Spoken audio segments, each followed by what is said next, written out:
Sawadee Kap. Hello and welcome to Daily Wisdom, Walking the Path with the Buddha. Today is our group learning program where we study the words of the Buddha in this book titled The Words of the Buddha, The Path to Enlightenment, Revealing the Hidden.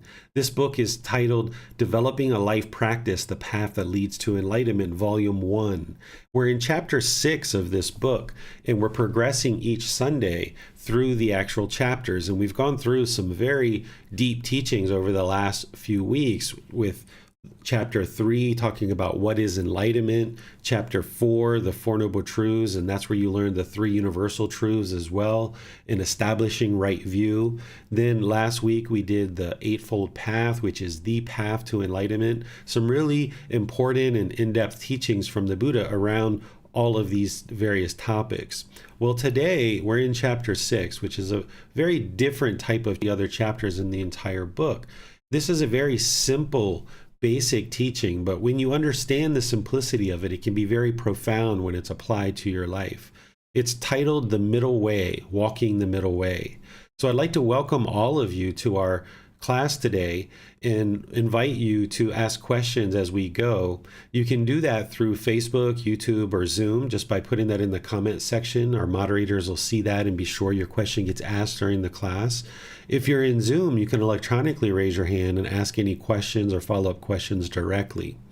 This chapter around the middle way, Chapter 6, is very short, it's very simple, and it's based on a teaching that the Buddha shared during his lifetime. And I actually put the words of the Buddha of where he was introducing this teaching and even describing it to a certain degree. So I'm going to describe it to you today through the words that I share, and then you can see in Chapter 6 of the book, the words of the Buddha, that he actually shared around this topic as well. I'm just going to switch over to some visual aids that I have here so that you guys can see those in the class.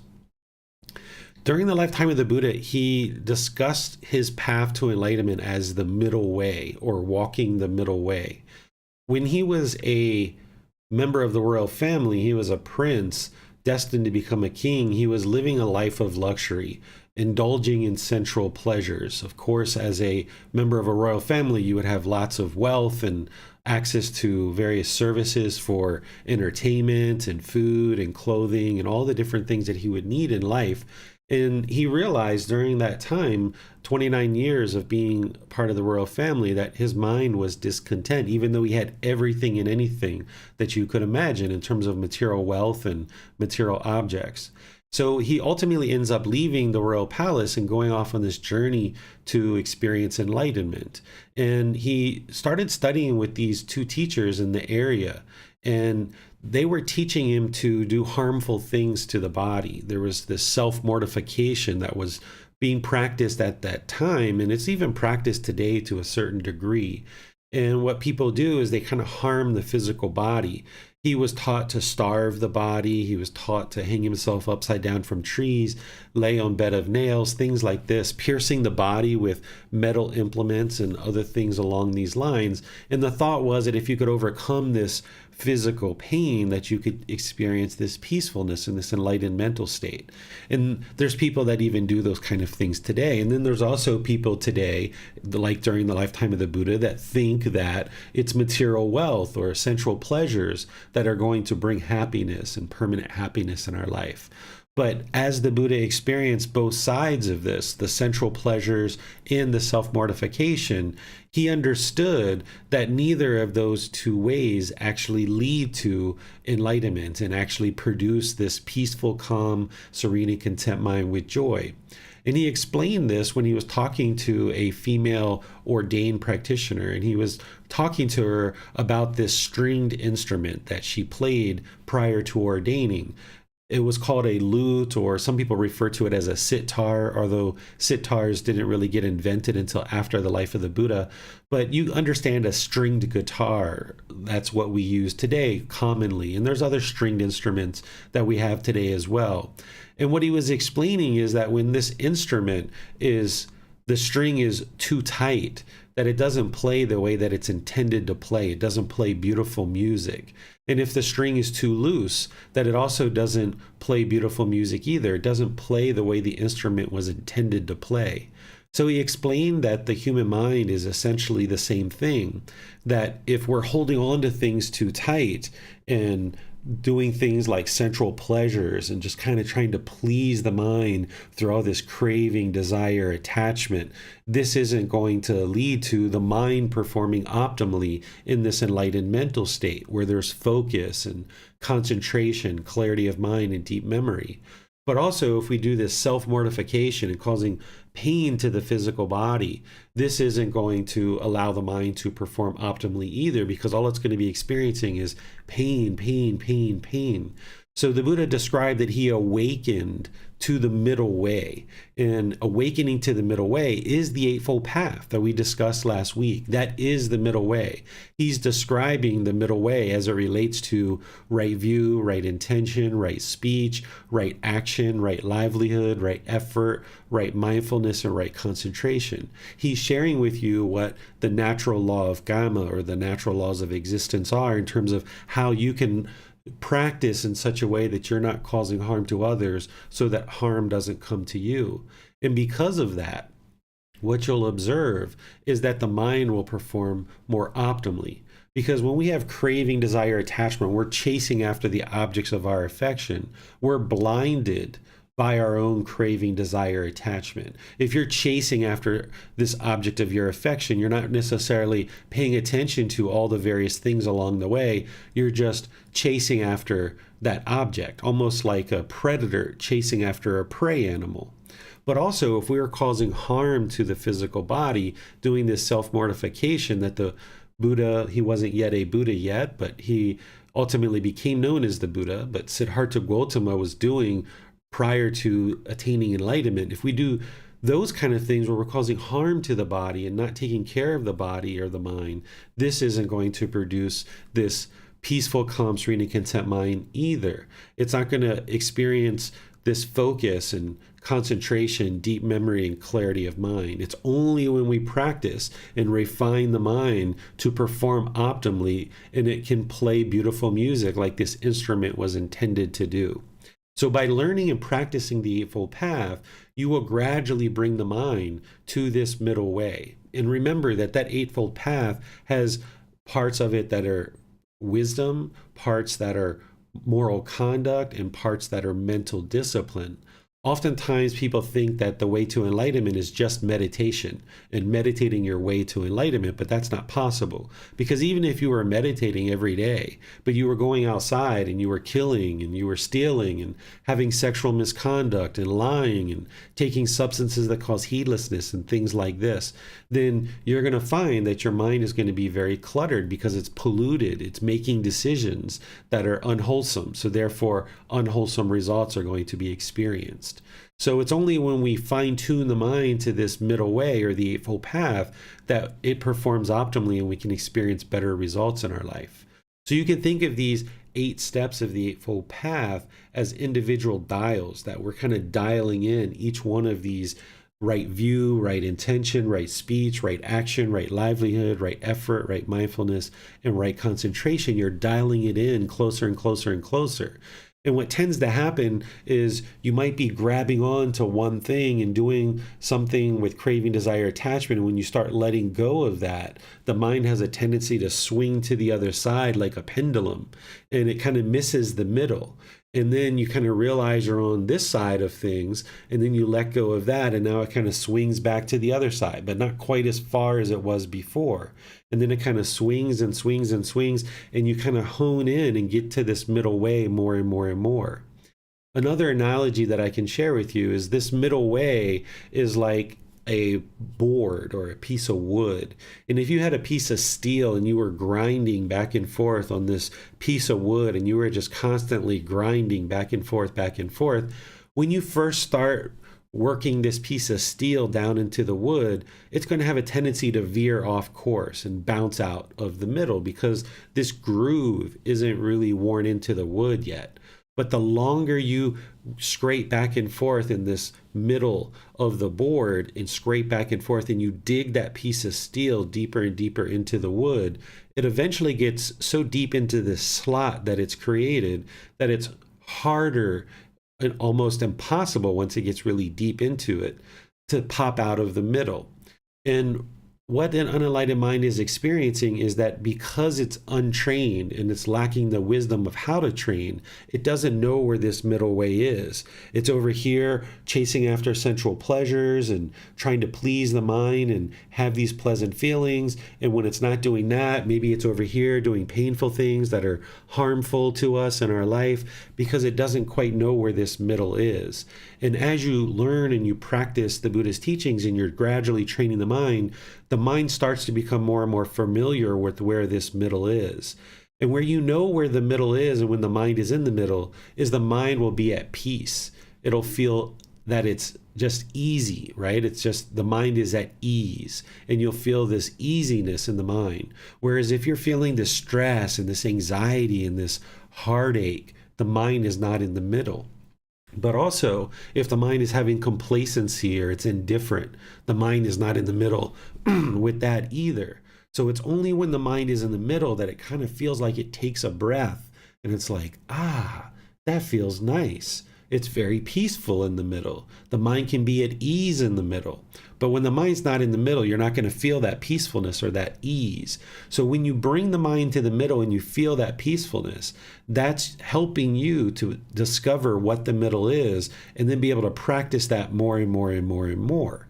And not only is it the Eightfold Path and practicing all these teachings that you gradually bring the mind to the middle, but there's other aspects of your life that you can practice the middle way with as well. So the Buddha gives us these teachings of the Eightfold Path and things like the 7 factors of enlightenment and all these different teachings to help us understand where the middle is. And then we have to navigate to it and find it. And once we find it, then the mind gets used to performing that way. And it just kind of is like that piece of steel that's been deeply put into this wood and now it won't pop out. But you need to accumulate the benefits of having learned and practiced and trained the mind enough that it's going down deep into this wood. And that's where the mind will be at ease and will be peaceful. But there's also other parts of your life too, like say your finances.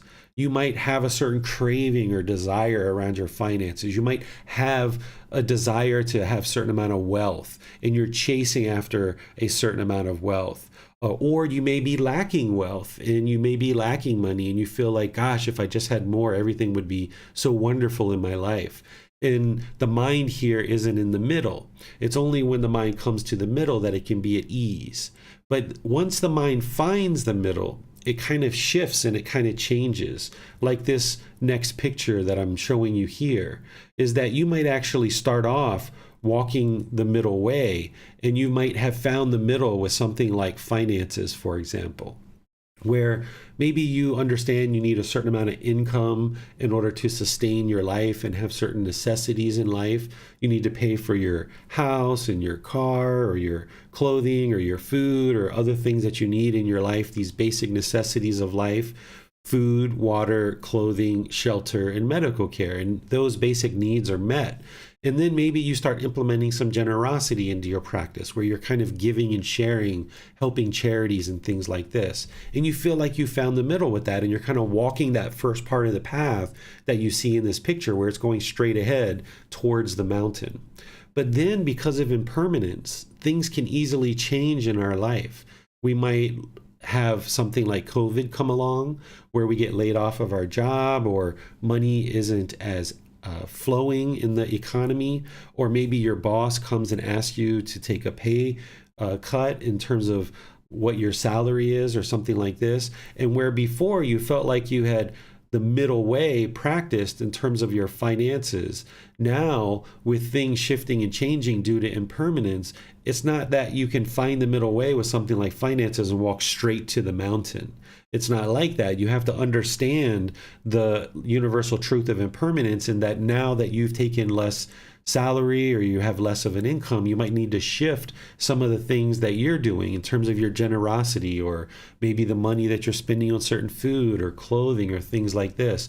You need to account for impermanence and be attentive to that and be attentive to the mind. Because with something like finances and every other aspect of our life, When the mind is not in the middle, there's going to be stress, there's going to be anxiety, there's going to be frustration or irritation or these other discontent feelings. These are almost like red lights on the dashboard of your car, alerting you to something's wrong with the car, and you need to pull over and investigate and correct the problem.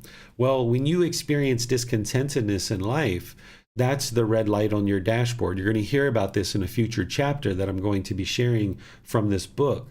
That when that red light goes off, when you experience frustration or stress or anxiety, that's the time to pause and look at what's going on in your life and see if you're truly in the middle with something like finances, for example, or something like spending time with your children or your life partner or your family, or other things, maybe maintaining your home or maintaining your car. We need to find the middle with all these things, not just the Eightfold Path. The Eightfold Path is training you to eliminate the discontentedness, training you to eliminate pollution that causes the discontentedness.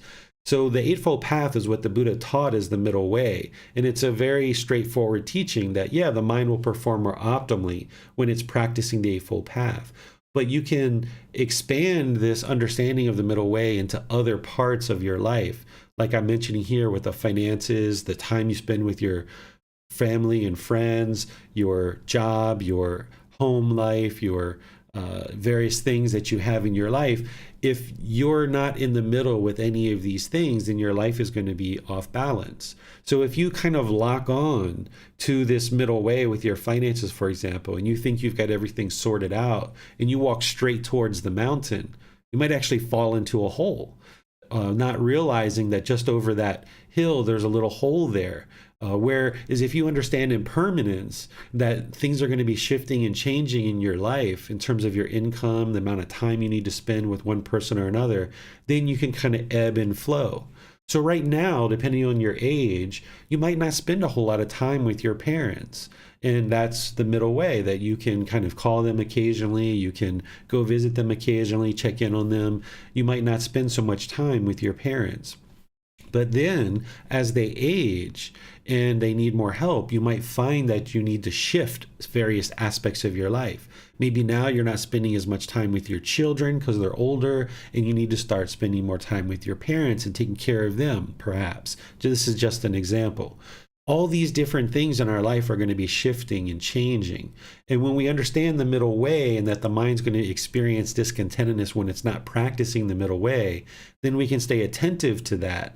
And then as we observe impermanence in our life, we can make adjustments and kind of move and ebb and flow, ensuring that we're still walking towards the mountain, but we're doing so with the understanding of impermanence and that these things are going to be shifting and changing throughout our life. So I would like to just kind of pause here. I didn't have a whole lot to say about the middle way because, as I mentioned, it's a very simple teaching, but it can be very profound. It's something that you can apply to your life right now. You know, the Eightfold Path, you need to do a lot of study. You need to do a lot of investigation. You need to do a lot of work to bring your practice up to that. And you should actually do that in order to get to enlightenment. But this understanding of the teaching of the middle way, you can actually learn this in a very simple way and then just apply it to various parts of your life. Whereas if in daily life, if you're struggling and you're seeing some stress arising, you can just know, I'm not in the middle. What do I need to do to get in the middle? I'm holding something too tight, or there's something that's too loose and the mind is not in the middle. And oftentimes you can quickly see where the mind is holding on to something too tight or there's something too loose, and then bring your decisions to the middle where you can feel more at ease and more peacefulness with the decisions that you're making. So let me pause and see what questions you guys have on this, because as I mentioned, I don't have a lot to share because it's a very simple teaching. It's more about the application of this teaching in your life. So if you have certain examples that you're not sure if you're in the middle or not, or you would like to discuss certain things that you're going to be making decisions about here in the near future, feel free to bring those up in the comment sections of Facebook, YouTube, or Zoom, or raise your hand in Zoom and we can talk about these things. So I'll just turn things over to all of you for any questions that you might have. Hello, Teacher David. Good evening to you, sir. Good evening to you, Nick. So, what you're describing, the middle way, it's not a fixed or straight line. And depending on the variables, the middle way can sway to the right or left due to life's impermanences. Is that correct? I would think of the middle way as always being in the middle, but that middle is not a straight line to the mountain. That middle way, you're going to have to adjust as you go through life. It's not moving to the right or moving to the left. It's just that the decisions that you need to make in order to maintain the middle way are going to shift and change. So as we progress in life, like I mentioned, early on, if you have children, you probably know that you need to spend a lot of time with them and you need to guide them and help them to grow. But then as they start to age, and they're starting to make decisions on their own, you don't need to be as involved in their life, and then you have more time to do other things. But then there might be periods of time when they're in their 20s or 25 or 30 where they're meeting a certain crisis, or maybe something happens in their life where maybe they have a child, and now for a week or two or three or whatever you might decide, you might need to spend more time with your children where you haven't been spending time with them maybe for a while as they've been aging 25, 30, 35 years old. So you might find the middle way in terms of time for yourself and time with family, and you feel like, wow, this feels pretty good. This feels like the mind is at ease and it's very peaceful. But then as variables change in your life and in other people's lives around you, you might have to increase time with certain people or decrease time with certain people. You might have to increase your income, or you might have to decrease your expenses at different times. You're going to have these different changes that are happening in your life. What the unenlightened mind wants to do is it wants to make a bunch of decisions, get locked onto those, and just stick with those throughout an extended period of time. But if you understand the universal truth of impermanence, that that's not how life is, then you can always be observing the mind in your life situation and what you're involved in, and then make adjustments to your life in terms of things like finances or spending time with family, or spending time to maintain your home, or transportation or clothing or things like this that you need in order to sustain life. Makes sense. Thank you, Teacher David. So, if I'm understanding this correctly, the problem that Gotama Buddha taught us about was discontentedness. And whenever we're not in the middle, that's when there's discontentedness, we're not in the middle. That's the way I'm understanding it. Is that correct? That's right. And so if we're discontent, maybe too excited or too tired, upset, angry, sad, any one of those things, anxious, that can serve as the red light on the dashboard to say we're not in the middle.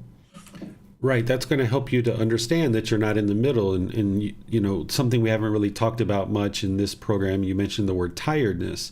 In some cultures, we're taught to go, go, go, go, go, go, go, go, go, go, go, go, go all the time, and always pouring ourselves into certain events or certain objectives or even certain people. And what you're going to understand, and what you probably are seeing, is that this isn't sustainable. You're going to burn out because you're not in the middle. We have words that we use even today. We say, living a balanced lifestyle. But what's a balanced lifestyle, right? Everybody's lifestyle is different because of impermanence. So that middle way, or that balanced lifestyle that we talk about, it's going to be different for each person. It's going to be shifting and changing. It's not sustainable for us to go, go, go, go, go all the time. One of the things that I had to train myself to do when I came here to Thailand is I had to learn how to relax. I didn't know how to relax. Living where I lived previously in America, I was a business owner. I was in the business world. I was go, go, go, go, go all the time, sometimes working 16, 18 hours a day. And I didn't know how to relax. I didn't know how to just be at home and just see it as being productive to just relax on the sofa for an hour or two, or do other things like this, spending time with just relaxing with family and so forth. So if you're finding yourself go, go, go, go, go all the time, you're going to feel a lot of stress. You're going to feel a lot of anxiety. You're going to feel burnt out at times. And this is the mind and the body telling you that you're not in the middle. You're not practicing the middle way. And you might have to train yourself the way that I did to relax, in that see it as productive, to just sit on the sofa and do nothing. And just relax, and maybe just look at a little bit of TV, or to read a book, or to just sit there and relax and do nothing sometimes. This can be very healthy for your practice, particularly if you're finding yourself wanting to go, go, go, go, go and study the Buddhist teachings all the time, and you feel like you've got to always have your nose in a book and always studying. You've got to understand that there's a middle way even with investigating the Buddhist teachings. While it's important to get to enlightenment, and you'll find that having an enlightened mind is so much better than anything you ever thought imaginable in terms of living life, you can't hurry up and get there, right? So you need to be able to find a way that you can gradually make your way to this middle in all aspects of your life. Teacher David, you mentioned maybe just watching some TV. So an example comes to mind. If someone's working these 16, 18 hours a day, and their way to relax when they come home is just flip on the TV for a few hours and then, go to bed. Is there a middle way when it comes to watching TV? Should we kind of balance that away with studying and doing other things, maybe focusing on the Buddhist teachings? Or I can see just like certain people and, my own experiences that when you're working really hard, that's a way that it's common for people to relax. Oh, I can just zone out and watch some TV. What are your thoughts on that? Yeah, so I can teach you the teaching of the middle way and explain to you how to apply it to your life. And when you see discontentedness, the mind's not in the middle, I can explain that to you. But in terms of how much time you should spend doing one thing versus another, this is where you have to decide for your life, because everybody's different and everybody's life is different. So you can watch TV. There's no harm in watching TV. You would like to be sure the content you're putting in is, wholesome content. But also, if you're always watching TV, right, that's where you go to the other side. Whereas if you're always complacent, just lazy and sitting around the house, not doing anything, you're not making decisions that are creating productivity in your life, that's not going to be beneficial either. But if you were go, go, go, go, go, go, go, go all the time and never found time to relax, that's not going to be beneficial either. So you've got to find that middle and figure out where that is, and then be aware that that's going to shift and that's going to change. So for example, say you got sick with COVID, or you broke your leg, or you had some kind of injury or something like this, where normally you're out on the workforce, normally you're working, but now maybe you find yourself at home for a week or two.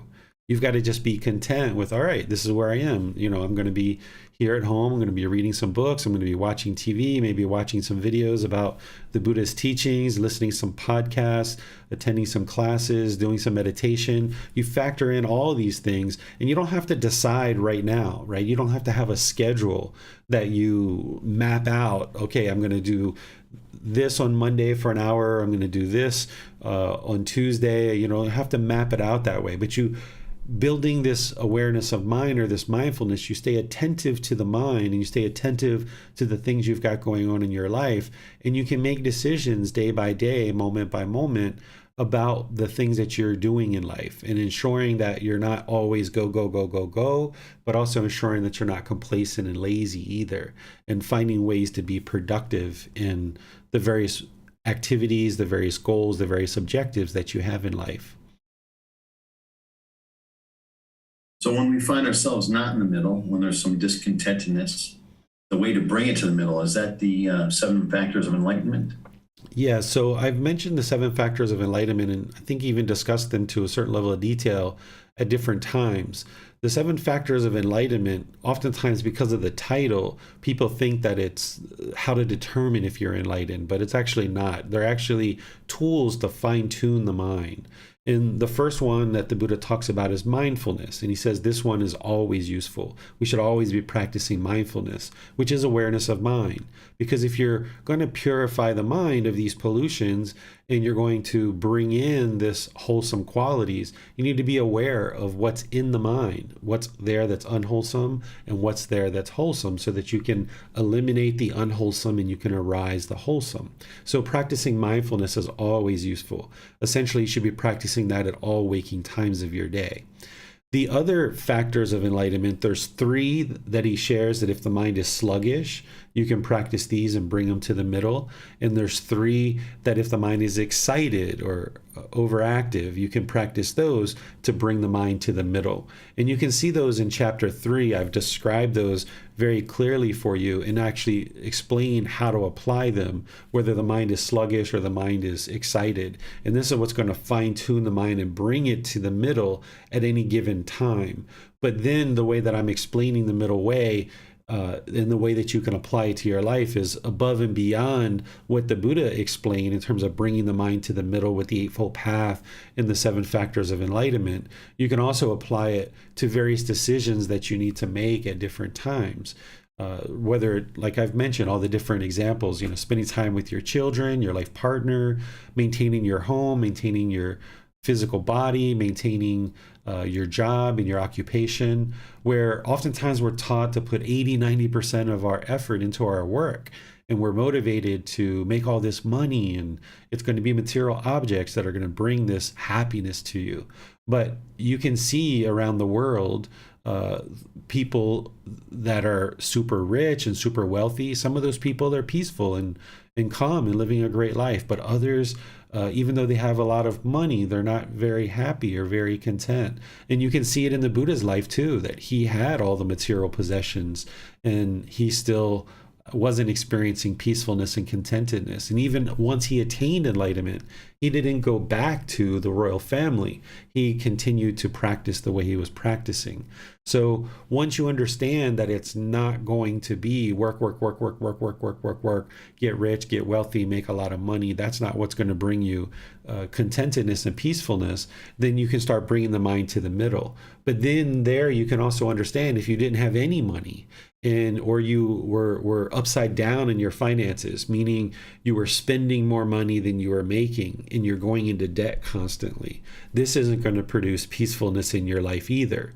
So you can't be work, make lots of money, store lots of money in the bank, but you also can't be, never attend to my finances ever and start going into massive amount of debt. That's not going to produce a life of peacefulness. So you find that middle where your income is higher than your expenses, for example, since we're talking about finances, and that you're also able to give and share and help others through your generosity at different times, and then just be attentive that this topic of finances is impermanent and it's going to be gradually shifting and changing. Thank you, Teacher David. We have a question from Tonka. She writes, we hear a lot that having a good routine is very beneficial. Is it something that contradicts with the Buddha's teachings? I don't think about routines in my life, because a routine is like the mind craving permanence, where like if we have a certain schedule, like we're going to wake up at 7 a.m., we're going to meditate at 7:30, we're going to eat breakfast at 8, we're going to be in the gym at this time. We can have this kind of general plan to kind of navigate our life, but when we make it real rigid and the mind tries to latch onto it, it only takes a little bit of impermanence and that schedule falls away. So what I suggest people to do is kind of have a general idea of how they would like to conduct their life. Like for me, I know in the morning, in the evening, I would like to do meditation. I know that I have certain hours that I do personal guidance with students. I have certain days that I teach classes and certain times that I teach classes. But I know all of these things are impermanent, that there can be certain times where my meditation shifts, that I wake up in the morning and maybe I have a bit of a headache and I'm not interested in meditating right away. I might delay it for a couple of hours. Or if there's a certain student who I'm looking to meet with and I've got it scheduled, but I realize that I've maybe only had a couple hours of sleep, I might end up rescheduling that appointment for another time, realizing that in that situation, what is most important is that this physical body and this mind is healthy, that I can always have this appointment later.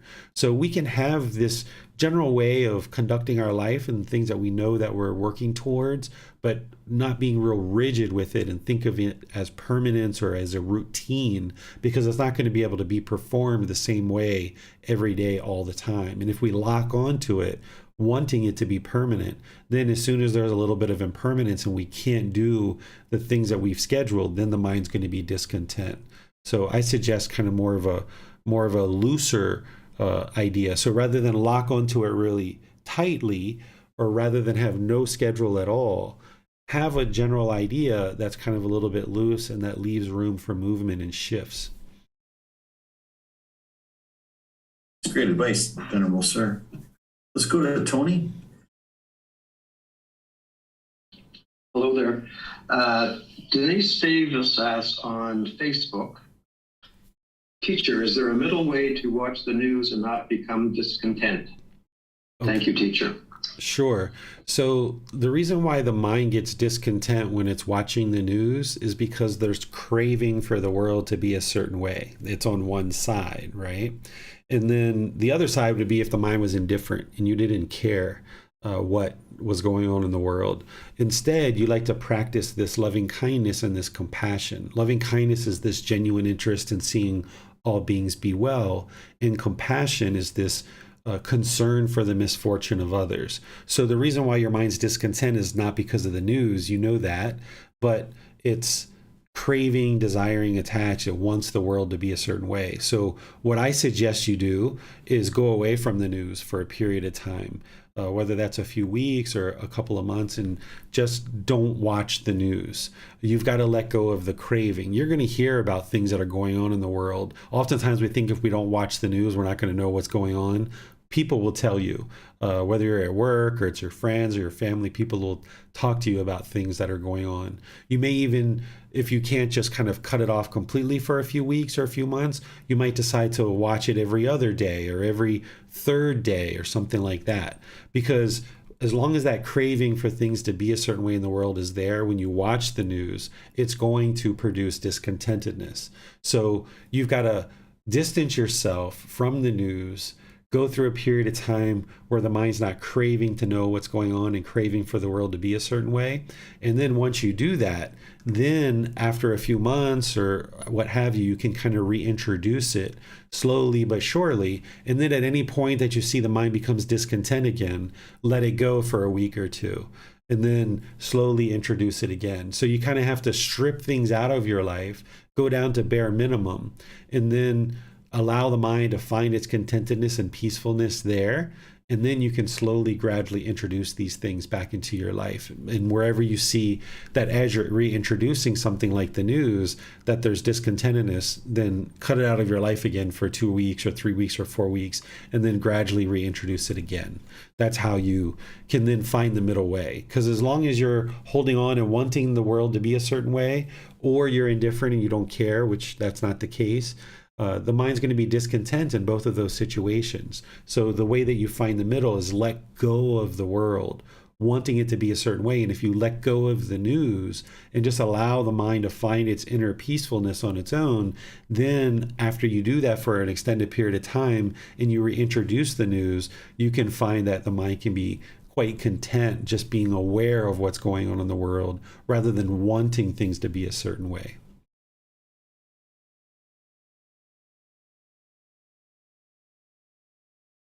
I'm not seeing any more questions, Teacher David. All right. Well, what I had shared with you guys last week was the Eightfold Path, and this is the Buddha's teachings on the middle way. Right view, right intention, right speech, right action, right livelihood, right effort, right mindfulness, and right concentration. These are steps that he's teaching you of how to refine your practice and bring the mind to the middle. And what's important to understand in terms of this Eightfold Path and all the teachings of the Buddha is, as you see here on the Eightfold Path, there's this section of moral conduct. Oftentimes people think about religions, even though I don't think about the Buddha's teachings as a religion. It's this better way of life, teaching you how to move the mind to this enlightened mental state through training the mind, we often think about religions as trying to control us, right? Sometimes people think that way. And when you see something like moral conduct, you might not necessarily understand how it fits into something like the middle way, or training the mind, or bringing the mind to the middle. Well, as I talked in our intro, if the moral conduct is unwholesome and you're putting harm into the world, then what you're going to notice is harm is coming back to you. So if you're speaking, for example, with right speech, and you're producing wholesome speech that isn't causing harm to others, then gradually over time, you'll see that people will be speaking more and more polite, kind, friendly, or respectful to you. And it's much easier to reside in the middle and have this peaceful mind when people around you are all speaking so polite and kind. But you've got to create that for yourself through you working on your practice first, so that when you talk to your life partner, your children, your neighbor, your family, your coworkers, that you're speaking in this wholesome way, so that then over time, more and more people will speak to you and with this type of speech. But you're not craving that, you're not wanting that, but you'll just gradually see that will occur. And as you're improving your moral conduct, your mind can then be at ease, because if you know with 100% certainty that you've been practicing the 5 factors of well-spoken speech for 6 months or a year or 2 years, and you've had nothing but wonderful conversations and wholesome conversations with people, and you've made wise decisions about who to include in your life and who you're choosing not to include in your life, and you've created a life for yourself where you're spending a lot of time with wholesome friends and wholesome companions, and you're practicing something like right speech. Well, when the occasional person comes along and speaks harsh to you, then you know that you didn't cause that, because for 1 year or 2 years or however long, you've been speaking with these 5 factors of well-spoken speech. The same thing is if you're practicing right action, not killing, not stealing, not having sexual misconduct, your mind can be at ease. It can be more peaceful, because you know yourself that you're not causing harm in the world, and harm isn't going to be coming back to you as the mind gets closer and closer to enlightenment, and it's actually enlightened. So this moral conduct around right speech, right action, and right livelihood is actually pivotal and vital to your enlightenment, because that's where the mind is not causing harm to others, so harm isn't going to come back to you. And it's important that you see that the more that you practice this moral conduct, that the mind can then gain this concentration and this clarity of mind. Because if you are out having sexual misconduct, for example, you're going to be fearful that your partner is going to discover that. And the mind can't be peaceful as long as there's fear there. So when we are out there practicing sexual misconduct, for example, then that's going to cause the mind to be discontent, and it's not in the middle. Or if we were stealing, and we were out there stealing, then we know we're stealing. We know we're breaking the law. We know we're harming people. And there again, there's going to be fear in the mind. There's going to be discontent in this. There's even probably going to feel guilt and shame as part of that. So therefore, there's going to be difficulties in the mind that as long as our moral conduct is unwise and unwholesome, then the mind can't be at ease. So while the Buddhist teachings primarily focus on training the mind, you need to be able to see that improving your moral conduct is an important part of that. That in order to get to this focus and concentration and clarity of mind and deep memory, that there needs to be this moral conduct. And if you think about the Buddha's Eightfold Path and the way that it builds this way intentionally. There needs to be a certain amount of wisdom that's cultivated about moral conduct, what's wholesome and what's unwholesome. And we need to clean up our moral conduct. And then that directly relates to our mental discipline and the ability of the mind to be at ease and to be peaceful, and for us to be able to control our mind. If we're out there killing or stealing or having sexual misconduct, we don't have control over the mind. The mind's craving, desire, attachments are controlling us. So when we understand these wholesome and unwholesome moral conduct, we understand wise and unwise decisions, we can improve our moral conduct, and this is going to directly contribute to our mental discipline and the improvement of our mental discipline and be able to control the mind. I wrote something a few years ago that I was attempting to explain the middle way, and helping people to see it more clearly. And I thought what I would do is just introduce it to you guys and read it to you as part of our class. It's titled, Where is the Middle? If you observe the mind is experiencing happiness, excitement, elation, thrill, exhilaration, euphoria, sadness, anger, frustration, irritation, annoyance, guilt, shame, fear, stress, anxiety, boredom, loneliness, shyness, jealousy, resentment, etc., then move the mind to peacefulness, to calmness, serenity, and contentedness with joy. This is the middle, where the mind is unaffectedly, as one nears closer and closer to enlightenment through training the mind.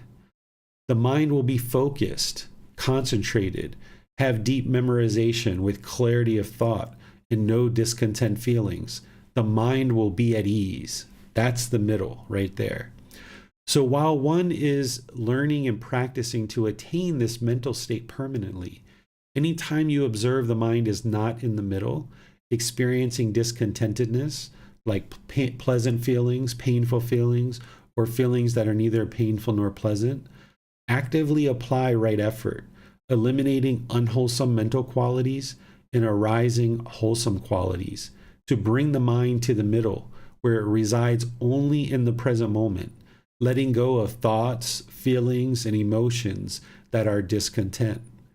Bringing the mind to peacefulness, calmness, serenity, and contentedness with joy, so that the mind can be at ease.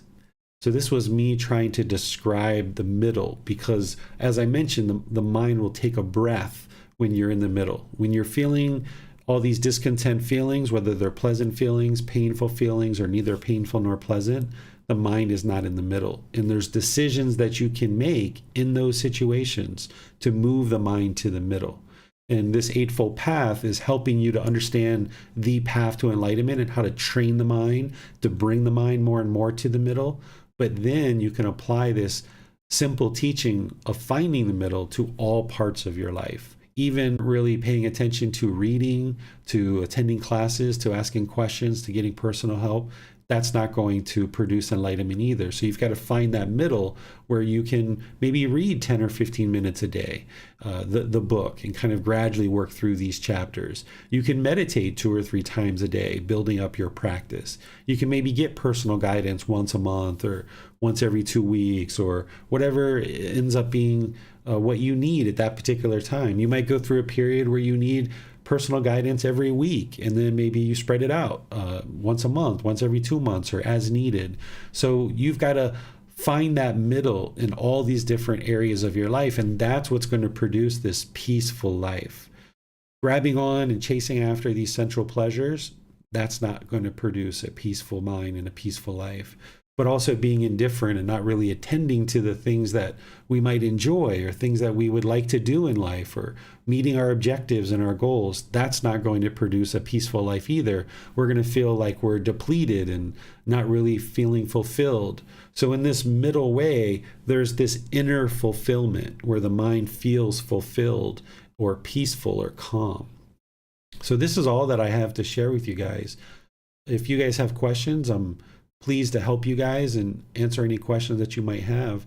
But if not, we can also in class as well. We don't necessarily need to keep talking if you guys don't have questions that you would like to ask help with. We have a question from Tonka. She writes, is it possible to achieve enlightenment while being a vegetarian instead of a vegan? Yes. So the middle way in understanding how to practice the middle as it relates to things that we eat is that next week, Miranda is going to share with you guys the 5 precepts, because I'm going to be traveling on Sunday. And you're going to hear about the first precept that the Buddha teaches around killing and living compassionately for the welfare of other beings. So if we ate meat all the time and we never made any attempts to move to vegetarian or vegan, then we're just continuing the killing. We're continuing the harm with our animals in the world, and this is producing all kinds of harm. As we eat food that is tainted with drugs and hormones and toxins from the animals that we eat, that affects the physical body and the mind.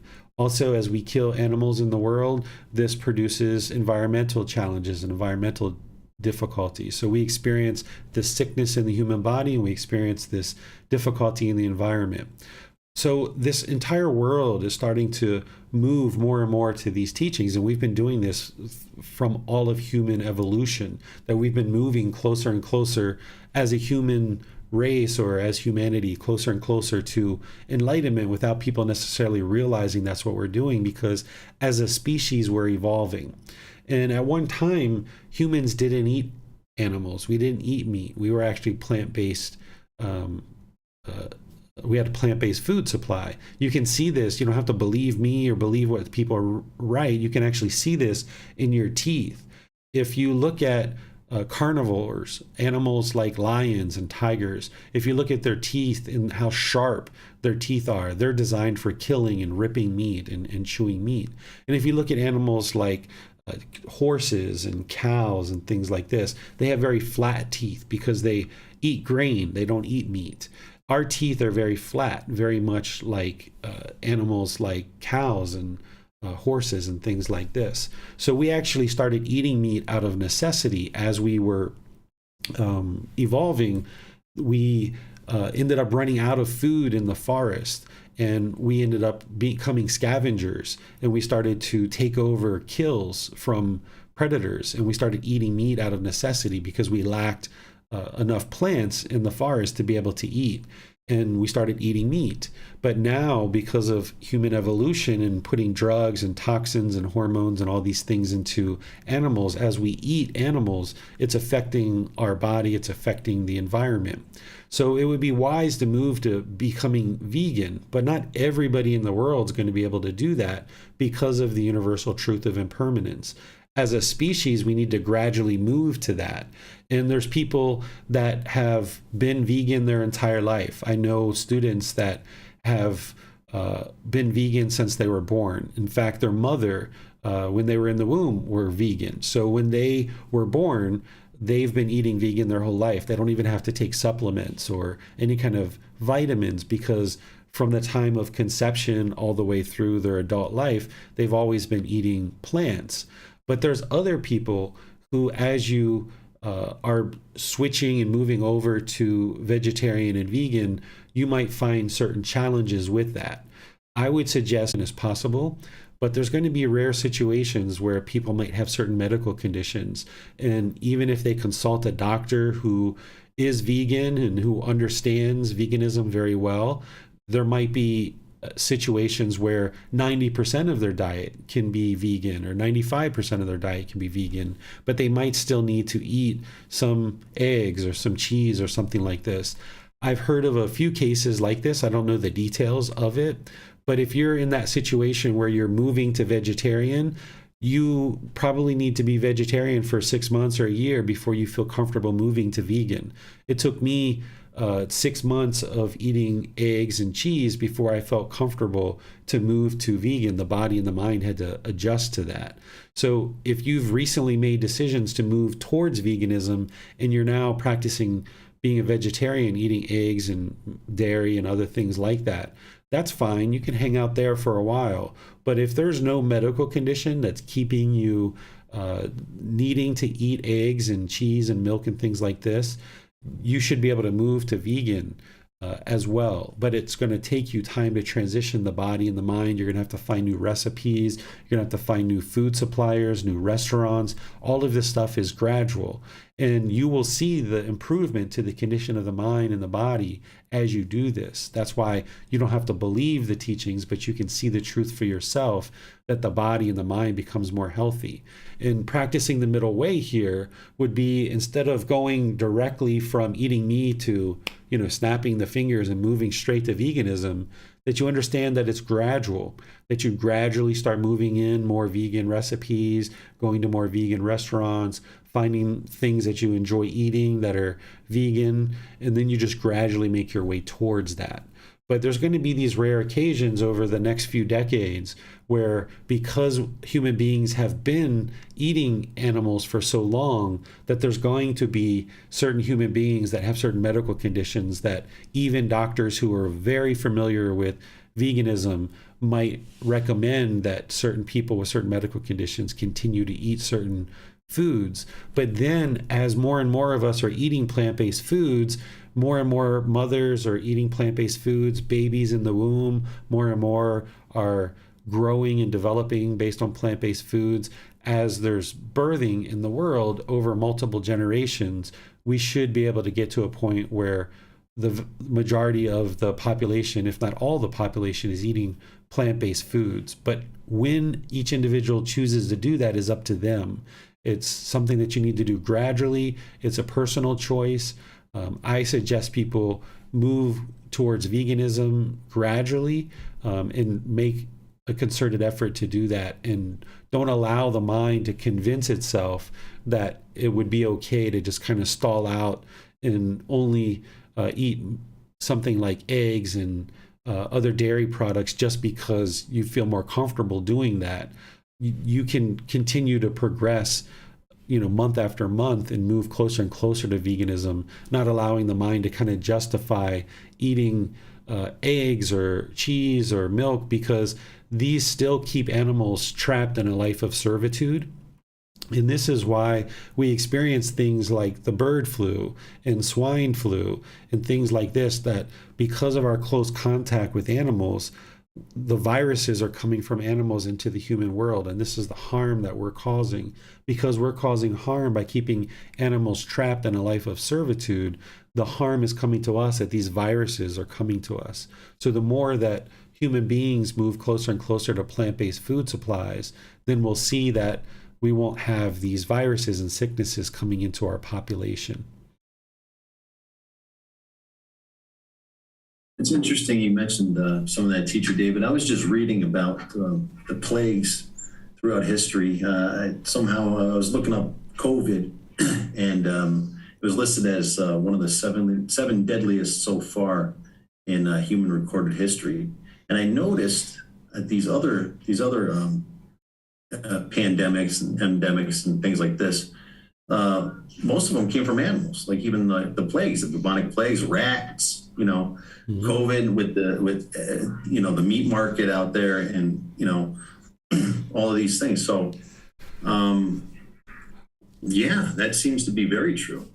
Yeah, one of the ways to think about it is, sometimes, we've been desensitized to what we do. When we eat an egg, we just, okay, it's an egg. We eat an egg. We've been doing that for so long, we get desensitized to it. But think about if we had some superior being that was from our body in order to eat, in order to maintain their livelihood. We would not like that whatsoever. But yet that's what we're doing to something like a chicken. And we think, oh, it's just an egg, it's not hurting them.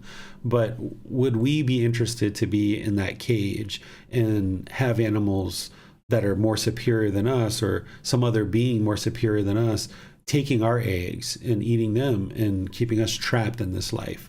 We wouldn't like that at all. We wouldn't stand for it at all. We would revolt as human beings.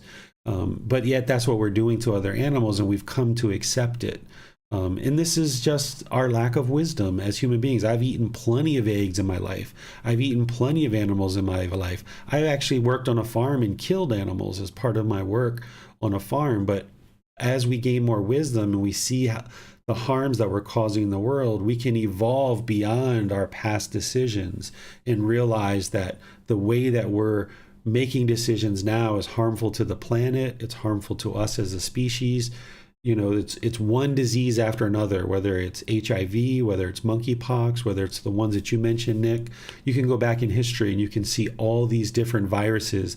They're all coming from the animal world. Whereas if we allow animals to be animals and let them roam in the forest, and we are humans, these are two different realms. There's the animal realm and there's the human realm. And if we allow animals to be animals and humans to be humans, we don't have this contact with animals, then we won't experience these harms that we're now incurring. And people can see more clearly than ever with something like COVID, how we're causing harm by keeping animals trapped in this life of servitude, and that's the reason why this harm is coming to us. And while vaccines are wonderful and it's going to protect us against potentially acquiring this particular virus of COVID, there's a litany of other viruses just waiting for us in the animal realm. And if we continue to make the unwise decisions that we're making around this interaction with animals, there's just going to be one after another that we're experiencing.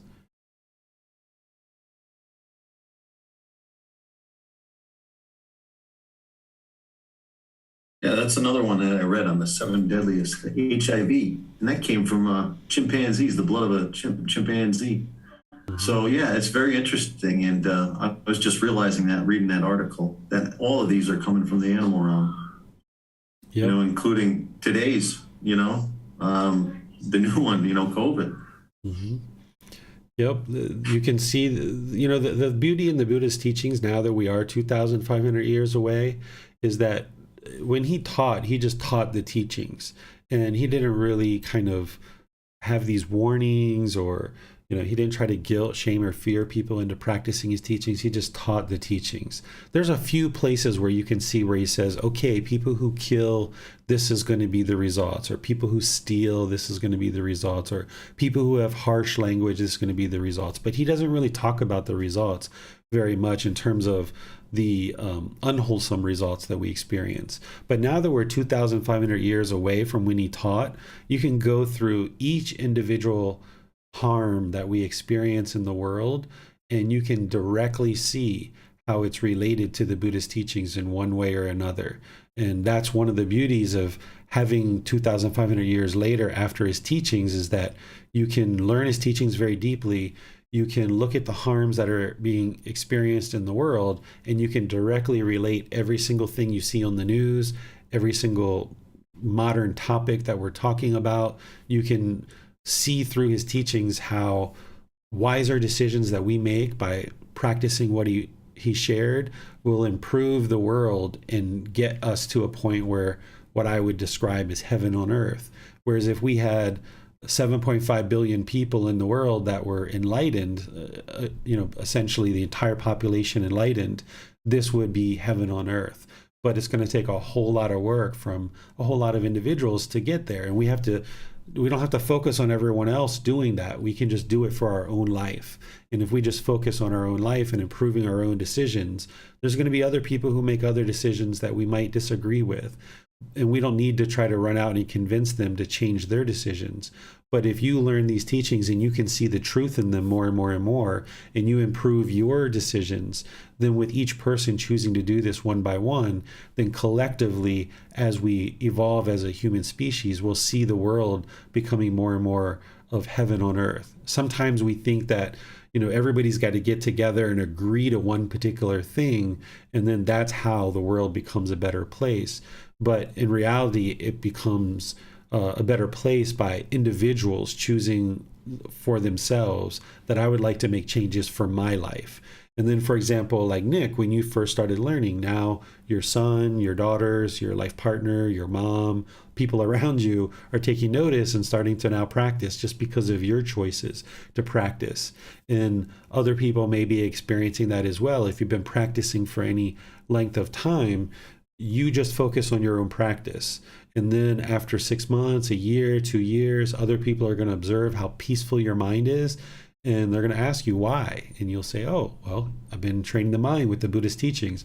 And you'll start seeing people will gradually on their own make their own choices to now learn and practice. And that's how the world gradually, slowly becomes a better place. Thank you, Teacher David. Now, going back to Tanka's question, if I could do a little follow-up there.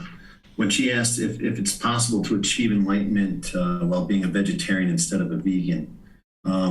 So what I gather from what you said, that basically there's no entity out there that's going to be punishing us if we violate, the one of the precepts, either the killing or the stealing, but the karma from it, or the karma from it, would be our own health. and that would affect our own mind. Is that the way to understand that? So the middle can be, hey, be a vegetarian first, and then try to move to vegan if you can. Yeah, that can be the middle, is move to vegetarian first and then move to vegan. But if you're not moving to vegan, there should be a real medical purpose of why. There's no timeline when you have to do that. Everybody makes their own choices. But if you can make it to vegan over a period of months and potentially years, you're going to see that you're not going to experience the bodily sickness the way you would even if you maintain something like cheese or milk or eggs. And your mind can be at ease too, knowing that you're ingesting a food isn't causing harm to other beings. Where if we decide to just move to veganism, or I'm sorry, if we decide to move to vegetarianism and we just kind of tell the mind like, all right, well, that's good enough. And there's not really any real justification for that other than we might not be interested to put forth the extra effort. That's what I'm saying, is that take your time, do what you need to do, make the decisions or not, up to you, to move towards veganism. And if you realize that vegetarianism is where you feel comfortable right now, then fine, stay there. But ultimately, you're going to be impacted by those decisions in terms of what you're ingesting through the lack of health of the physical body and also the mind, knowing that what you're eating is causing harm to other beings. So if you're going to just stay with vegetarianism, then I would say that if there's a medical reason for that, a real justifiable medical reason, then okay, that's understandable, right? And you're still practicing living compassionately for all living beings. You're only eating these eggs and this cheese or these other dairy products because if you didn't, then it wouldn't be showing compassion to this being who needs that in order to be healthy, in order to maintain your own health. But then as we evolve as human beings, multiple generations, we should ultimately be able to get to a point where more and more people are able to get to veganism, and we're not seeing any kind of sicknesses or illnesses as a result that would require animal products. So be sure that if you're going to either stay with meat or you're going to stay with vegetarianism, that there's a real justifiable medical reason for that, and you've exhausted all your resources in terms of talking with doctors, talking with medical professionals, people who understand veganism. Because oftentimes what I find is when students talk to a doctor who isn't a vegan or who isn't a vegetarian, they will tend to revert to trying to convince that person to eat meat. If the doctor is a meat eater, they don't understand veganism, they don't understand vegetarianism, so they will tend to default to trying to get their patients to eat meat. So if you have a medical reason why you feel like you need to maintain vegetarianism, be sure you're talking with medical professionals that are actually vegan, because they're going to understand how to potentially fix that medical issue while being a vegan. Where a person who's a doctor or a scientist who's a meat eater, they haven't yet explored veganism on their own, so they might not know how to solve this problem while having somebody be a vegan, for example. Now, I can speak on my journey a little bit here and something I went through, and I think it might be helpful to others. So I became a vegan, and I had to do the slow, gradual, to get down there. With a pit stop at being a vegetarian for about 6 months, I did the same thing. But the thing is, when I became vegan, I could catch myself maybe getting discontent, if I accidentally had something with hidden dairy in it, may contain or something like this, or I ate some bread that I didn't know was made with eggs. I think it's important, because that wouldn't be the middle if you're discontent. So if you can help me out here and tell me if this is the correct way to think about it, because the way I understand it, the world's kind of in a transitionary phase. So not everyone is practicing these, the plant-based or veganism. So, there might not be any bread that's available that is vegan, and as long as you're trying to be vegan, it's okay if some dairy gets into your diet. You don't want to get discontent over it.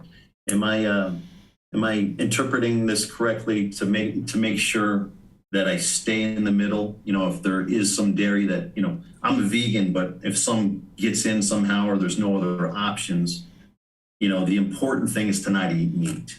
But if you're a vegan, some vegetarian meals might be okay depending on the situation. Yeah, Thoughts on this, sir? yeah, there can even be craving, desire, attachment to be a vegan, right? Like if somebody's holding on to it real tight and, they're just craving to not eat meat, which is what you were describing, that when you saw a little bit of dairy in your product, you got discontent because of it, because there was that craving to be vegan, for example. But also if you were indifferent and you didn't care and you just ate whatever you ate without being conscious or aware of what you're eating, that wouldn't be helpful. That wouldn't be the middle way either. So you work towards this goal of cleaning up your food supply, because if you're eating a lot of preservatives, if you're eating meat, if you're eating an unhealthy food supply, that's going to affect the body and the mind. That's your karma. That's the results of your decisions.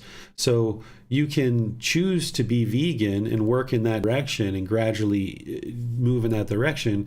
But because the world is the way that it is, you might find yourself in a situation where there isn't another option. So there was a period of time where I'd been vegan for about 3 years.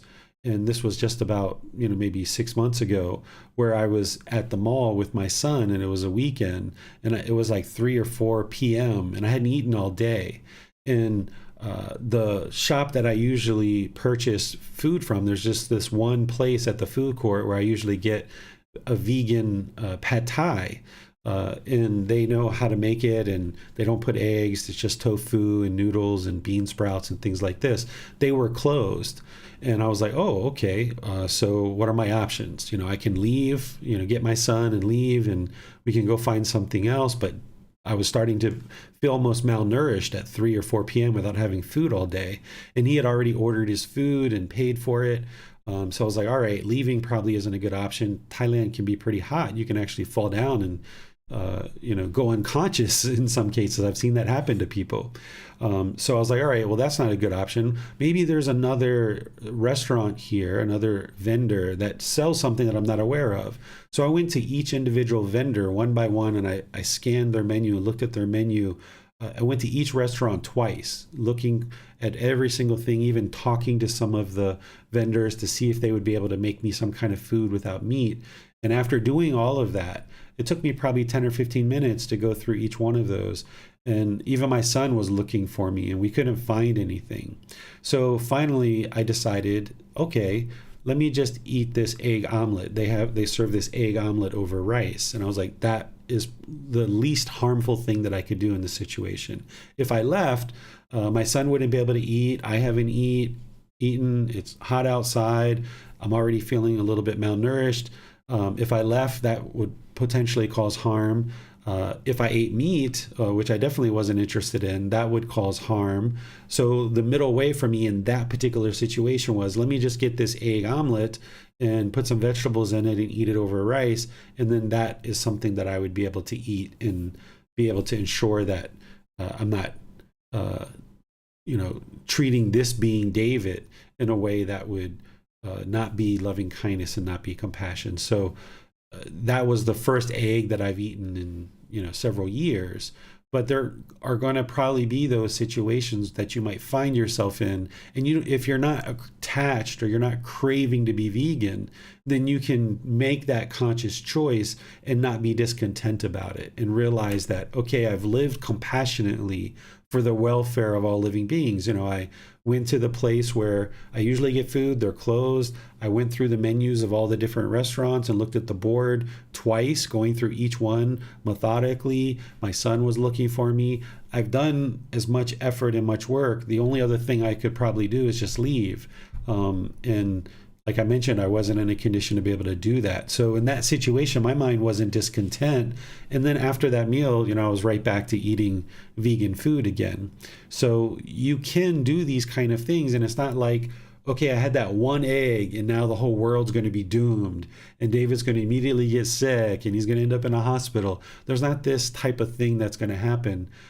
Because I've been making choices for up to that point 3 years to eat vegan. So it's not like one egg is going to throw off your whole practice or throw off your health. But if you're craving to be vegan, then yeah, there's going to be discontentedness. So you choose things that are the least amount of harm and generally make decisions in your life that moves your practice closer and closer to harmlessness. Thank you, Teacher David. That's really helpful. The example you gave is actually relates to the first question that I had. The middle way that can shift depending on life's impermanences, and I think you just gave a perfect example of that. How it affected your life. That was the middle for you that day, correct? Exactly. That's where you have to find the middle, which I found with eating vegan food. And I've got all the suppliers and restaurants that I go to. It took me a while to build that up. So I practiced that. That's my normal practice. But on that particular day, I had to shift because of impermanence. And because of this impermanence, if my mind was craving to always eat vegan, the mind would have been discontent. But in that situation, I knew exactly what I was doing. I looked very closely at the menus. I chose what I chose. I ate it. And from that point forward, I was off to continuing to eat vegan food. And it wasn't a big deal for me because I knew what I was doing. It was a one-time thing, and then just moved on from there. In regards to food, again, there's not an entity that would punish you for doing this. It's your own karma, correct, on the health of the body, right? Right. It's my own decision. Like even the fact that I was in that situation where I hadn't eaten for it was 3 p.m., 4 p.m. That was my decision, right? Like I went that long without eating. If I would have ate breakfast in the morning, or if I would have had something at home before going to the mall, then I wouldn't have even been in that situation. And that's where we can make wiser decisions. So now what I do is when I go to the mall, because I know now that there's only one place that I can get food at that particular mall, I make sure that when I go there, I've already eaten something, so that if that restaurant's not open, then I can just let my son eat, and I can just sit there with him, and he can eat while I choose to not eat. And I also thought about in the future, if I'm in that situation, what I could do is I could just eat rice. I don't necessarily need the egg. I could have just, ate rice, which I thought of afterwards. But by that point, I was so hungry, the body was so hungry that I didn't think about that option, that I could have foregone the egg. I could have just eaten rice. So now through that experience, I've got more wisdom that when I go to the mall, I ensure that I'm not super hungry. And if I go to the mall and I can't get food from that one particular restaurant that serves vegan pad thai, then my backup plan is to eat just rice if I need to, or just sit there with my son. I see. So it's always about making wiser decisions, Right. and wisdom. Each situation you can cultivate wisdom and say, okay, well, what could I have done here? What choices did I make that led me to this situation where I had to eat this egg? And I chose to eat this egg. Well, I went there hungry. I hadn't had food all day long. And then I was hungry and I was making good decisions. But when it came to it, I could have actually just ate rice. And I thought about that afterwards. So each situation where you see that your practice isn't what you would like it to be, you can cultivate wisdom in that situation and then make wiser decisions the next time. So it's not about being perfect today. It's about each situation that you're in, using the Buddha's teachings to guide you to more and more wisdom, and over a consistent long-term period of time, becoming more and more practicing the ideal practice of the Eightfold Path. Slow, gradual progress, right, Teacher David? Yes, that's right. Jan has her hand raised, so let's go to her.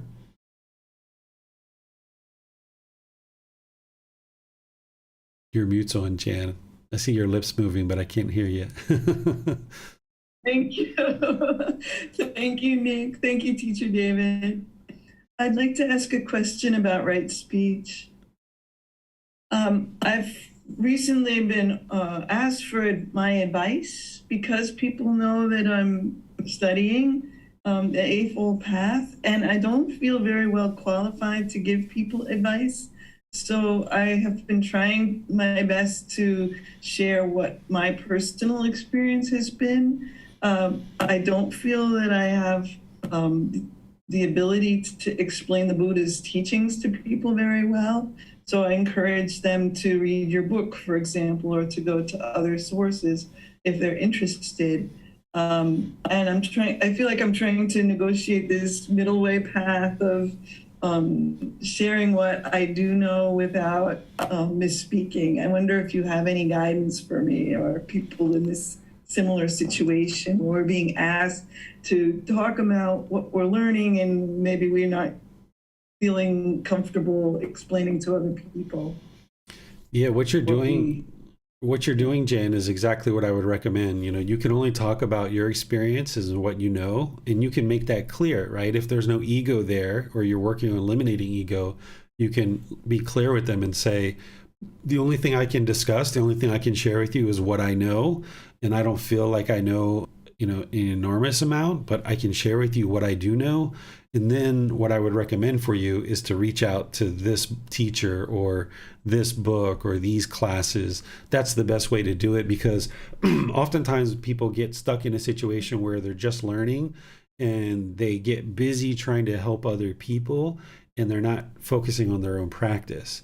Whereas if you had, 10, 20, 50 people coming to you, asking you all these questions about your practice, it's going to hinder you from being able to dedicate time, effort, energy, and resources to developing your practice. So the way to show loving kindness and compassion is to share a little bit of what you know, just, helping them to get some basic cursory information based on their questions, but then directing them towards a resource or a person that can be more helpful for them.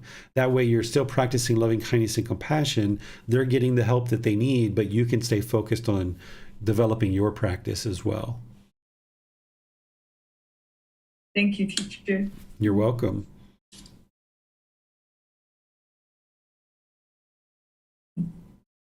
I'm not seeing any more questions, Teacher David. All right. Well, Jan raised her hand. I'm sorry. It just quickly, I wanted to share, since there was the discussion about being vegan. I had recently doctors asking me to take some supplements, and we had a long discussion about vegan alternatives to these supplements, and I was able to come up with the vegan alternatives. The doctors weren't aware of them, but we worked together. So I wanted to just encourage people who were in that situation, because it was very possible. I was told to take fish oil, for example, because I have glaucoma.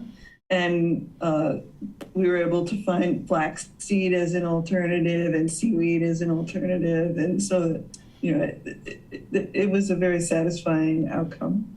Thank you. That's all. Yeah, that's the point that I was making too, is that, a lot of the doctors and medical professionals, we've, as a society, been involved with animals and animal products for so long that they haven't necessarily looked at plant alternatives for various things, unless they themselves are vegan. If they are themselves vegan, then they've done that for their own life, so they understand. So oftentimes when we go to doctors and medical professionals, we just kind of assume that they know everything, because we have a lot of trust and a lot of confidence in our medical professionals. But as an individual practitioner, someone who's on this path to enlightenment, you're looking for the truth, you're looking to make wise decisions. You understand that investigation is part of it, investigating the Buddha's teachings, yes, but investigating this world around you as well. So this is a perfect example where even when a doctor is recommending a particular thing, it's wise for you to do research or have a discussion about different alternatives and see what other options are out there. Because in this situation, Jan, you got the additional options, and then also the doctor got a chance to learn something too, which is beneficial to him and other patients as well. So if we would just, we'll take the fish oil and just do it because our doctor told us, then we don't get a chance to gain more wisdom and growth. And then that doctor didn't get a chance to gain more wisdom and growth either. This is how, as a species, we evolve. And this is how now we have more products in the world that are plant-based. We've just been so animal based in all of the different things that we do in our life that it's going to take a concerted effort from individuals, individual people choosing to move towards plant-based supplies, that we can see that we can actually operate our entire life without animals. I've gone now 3.5 years without eating any animals, and this is why I'm sure that we can do this as a society and as individuals if we choose. There should be no reason why we need to ingest animal products unless there's such a significant medical issue that there's just no way around it, and somebody qualified has helped us to look at that. Then there may be some situations here and there that occurs, but by and large, we should be able to find more and more that we can cultivate this wisdom within humanity to find plant-based alternatives that are just as good, if not better, than what we're currently doing with animal supplies. So thanks for bringing that example up, Jane. I appreciate that. So thank you all for joining for today's class. I'll just give you guys a heads up of what we're going to be discussing in our future classes. Next Sunday is the chapter 7, which is titled The 5 Precepts, A Householder's Guide to Daily Practice. This chapter is going to be taught on Sunday at our normal time, but it's going to be Zoom only because I'm going to be traveling to America starting next Sunday. So I'm not going to be here and available to teach through that class. I had originally made my schedule so that I could, but then things shifted and changed, of course, because of impermanence. And now I have to take an earlier flight to leave from Thailand. So Miranda, who's a student who's been learning for about 2 years with me, has offered to teach that class of the 5 precepts, and she's been preparing for that. We've been meeting privately, and I've been helping her with that so that you can still attend and learn and ask questions to somebody. And it's going to be only in Zoom. It won't be on YouTube. It won't be in Facebook, but it'll only be in Zoom. I'm going to be publishing a podcast at the same normal time as I would the 5 precepts, but it's the 5 precepts that I taught last time in the iteration. It's when I recorded it last time. And I've taught the 5 precepts 4 different times in 4 different group learning programs. So you could attend Miranda's class on Sunday. You can also watch the videos that I've recorded when I've taught the 5 precepts. So your teacher is impermanent, even though I've taught classes for the last 2.5 years, and I haven't missed any classes yet. I think I missed one, actually. I was sick one time over the 2.5 years. This is the second class that I've missed, is going to be this Sunday. So that's going to be Zoom only. And then as I'm traveling over the next 5 or 6 weeks, I'm going to still be teaching the Saturday and Sunday classes. I have it set up with my travel plans as I'm moving around to different cities that I'll be somewhere that I can teach on Saturdays and Sundays, the Pali, Canon, and English study group in the group learning program. But on the Wednesdays, I thought what I would do is focus time helping the people that I'm going to be teaching in America and in Egypt and places that I'm going to be traveling to. So those Wednesday classes, they're still going to be held, but they're only going to be in Zoom. So Miranda's going to teach 3 classes and Bossam's going to teach 3 classes because it'll be a total of 6 weeks that I won't be in Thailand. So this Sunday and the next 6 Wednesdays after this Wednesday will be Zoom only, but you'll still be able to learn that way, and you still have my recordings. And then of course I'll still be teaching on Saturday and Sundays. And then at the beginning of August, when I'm back in Thailand, I'll be back on the normal schedule of Sunday, Wednesday, and Saturday. So yes, even David Roy Lance is impermanent. I won't be teaching classes always exactly the same schedule. Things need to shift, things need to change. And of course, at some point I will die as well. So this learning that you have available to you, we should be around for another 40 years or so. And after I'm gone, you've got these books and the recordings and the podcast and everything else that you can learn from. So this will be good for the community to be able to learn from other people and give other people an opportunity to teach. because there's people like Miranda and Bassam and Nick and others who are interested in teaching someday, and this will be a nice way for them to gradually learn how to do that, and for the community to be able to learn from other people besides just David. So thank you all for joining for today's class. Next Sunday, will be the 5 precepts. And then this Wednesday, I will be teaching, because I'll still be in Chiang Mai. That's going to be the second class of our 4-part series of Buddhist chanting. So you're welcome to join the Wednesday class as well. So I'll see you in a future class. I may even see you as I travel into America. I'll be in Washington, D.C. I'll be in Florida. I'll be in New York. I'll be in Egypt, going in a couple of cities there, teaching as well. And all the while, if you're around any of those places, feel free to connect. If you'd like to sit down and have a smoothie together, if you'd like to have dinner together, if you'd like to come to one of the classes that I'm teaching, you're more than welcome and more than invited to come and attend. So I'll see you in a future class, either live or here online. Until then, have a very lovely and wonderful rest of your day. Sawadee krap.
Thank you again for watching. Enjoy your meditation. Look forward to seeing you online and answering any questions that you might have.